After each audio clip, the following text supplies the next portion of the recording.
Coming in like an industry plant with that new intro, fellas. What's good, boys? Welcome back. It's MMA Jack.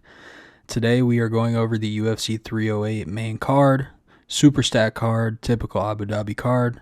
But super excited for these fights and not going to waste your guys' time. Let's get straight into it. Kicking off the main card here, we got Shara the Bullet Magomedov taking on Armen Petrosyan. Both guys are a little bit outside of the rankings and should be a pretty good fight. I think it does have the potential to be boring if Armen Petrosyan tries to grapple with him, which is the game plan to beat Shara, but most of his career he's been a striker, so I don't think he'll change it up. Main points to go over here, you're looking at two kind of point fighters. I wouldn't say Shara as much. He's definitely more aggressive, but he likes to stay on the outside and pick his shots, but he can be aggressive when he needs to be. I think Shara is going to pull this one off. I think it's kind of a layup. I wouldn't say a layup, more of a setup by the UFC. Obviously, he's going to be his hardest fight so far. Bruno Silva on the debut is pretty tough, but he's getting older. So yeah, I think that Armen's going to kind of try to point fight his way through this, and I think Shara is not going to let that happen, especially being in Abu Dhabi. He's going to have the home crowd support. He's an insane striker, and I think if Armen does get the takedown, he's pretty quick to get up off the bottom. Shara is. I know his grappling is nowhere near elite, but I think he could hold his own with Armen. And I'm actually surprised by the odds on this. I thought Shara would be like a -2 or 300, but I guess we'll see. So yeah, give me Shara. I don't think he's going to finish him, but give me Shara by decision. Going into the next fight, we got everyone's favorite Magomed Ankalaev versus Aleksandar Rakic. Now, I think most of the MMA community as a whole is praying that Rakic can get this done, and I actually think he can get it done. I think he's actually a pretty bad matchup for Ankalaev, which is why I don't like the -400 on Ankalaev. But I always say that, and then Ankalaev wins. Some ways I think Rakic could win is his leg kicks. We saw in the Blachowicz fight that Magomed is not very good at checking leg kicks and takes a lot of damage to his legs during his fights. Unfortunately, this isn't a 5-rounder, so if Rakic wants to do that, he's going to have to get him going quick. I think he's going to come out very aggressive, that being Rakic. And honestly, I could see him securing round 1.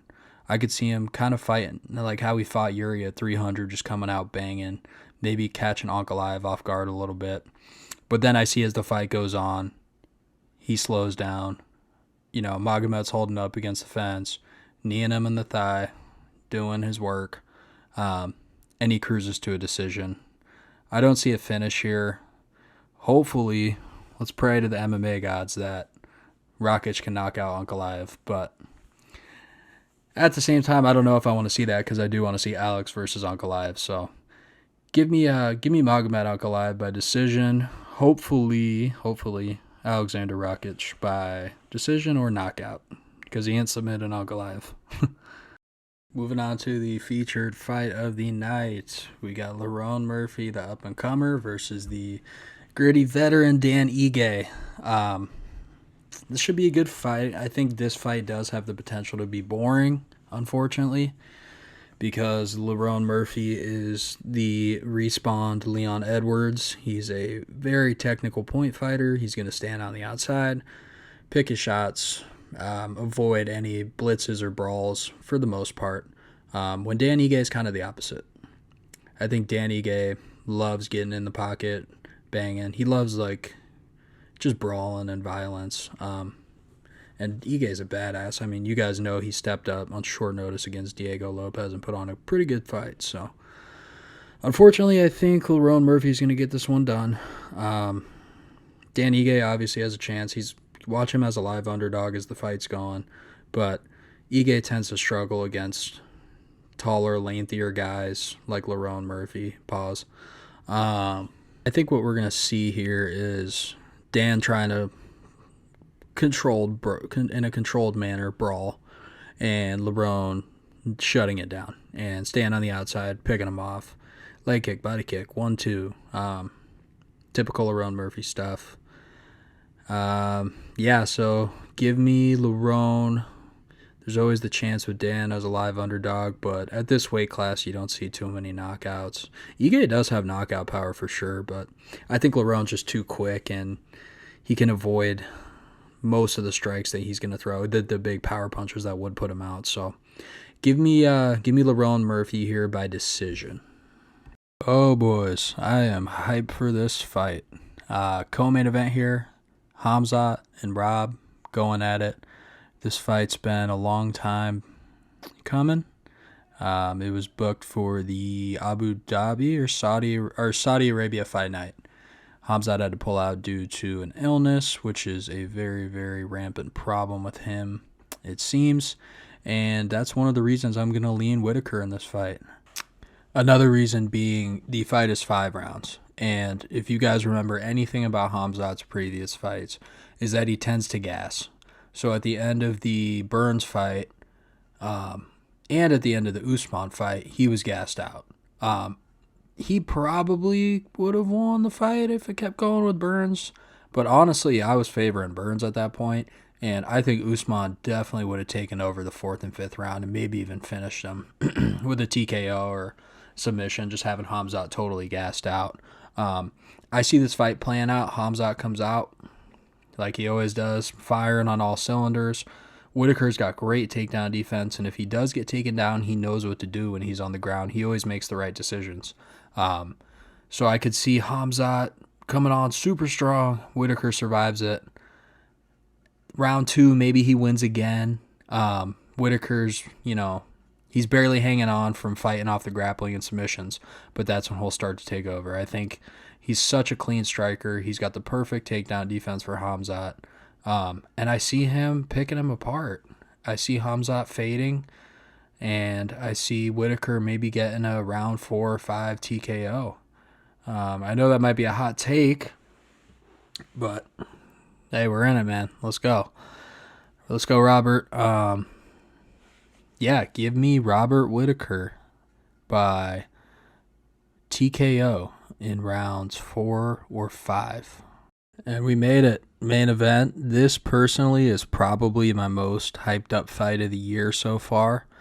I've been dying to see this one ever since since Holloway knocked out Gaethje at 300. That was like one of the craziest moments I've ever seen in sports history. So yeah, let's get into it. First, I wanted to point out, if Ilia actually comes out and points down at the ground for them to bang it out in the middle in the first 10 seconds, and Max complies, that would be insane. And that alone is getting me so hyped for this fight. I think I saw something that Max said he wouldn't do it, but I feel like Ilia's kind of been getting under Max's skin. And I think, honestly, he'll be fired up and get out there, and I think he'll do it if Ilia actually does that, which, honestly, I wouldn't put it past him.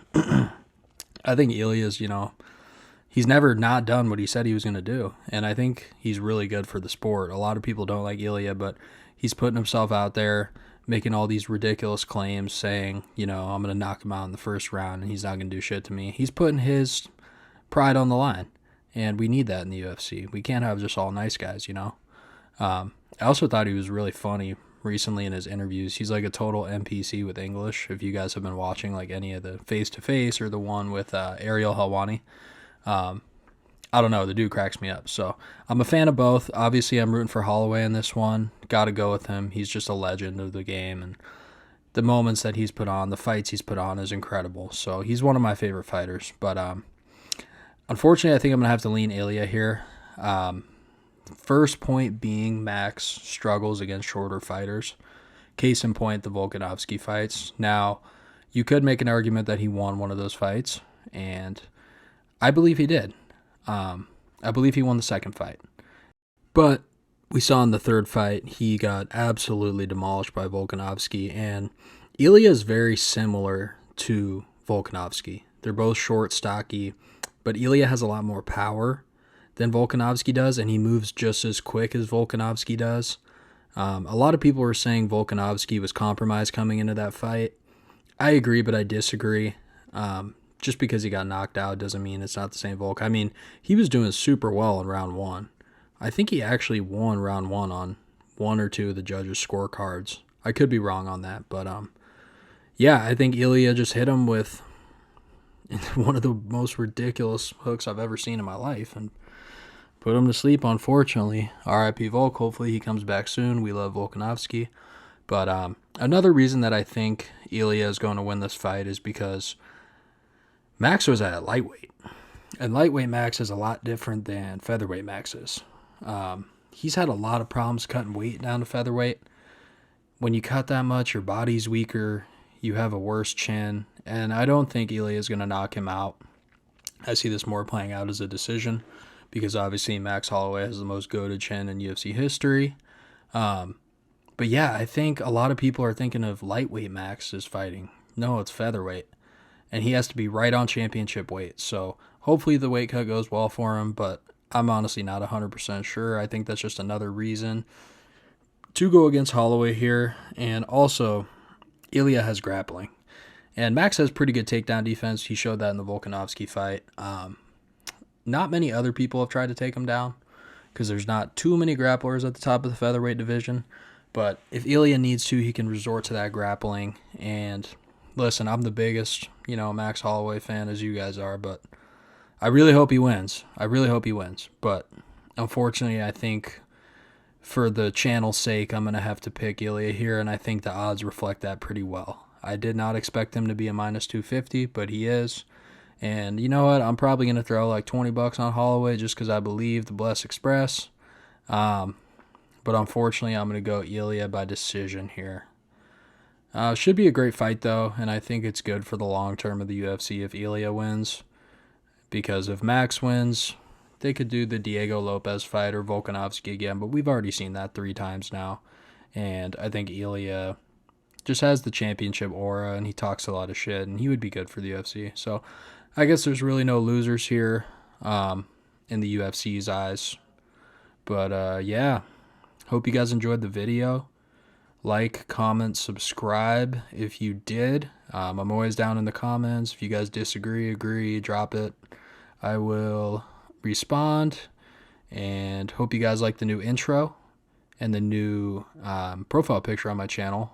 My buddy helped me out with that. Shout out Christian. But yeah, enjoy the fights this weekend. Remember, it's an early start time. So it starts here in Arizona at 11 a.m. So 2 p.m. Eastern time. And yeah, enjoy the fights, and we'll see you next week.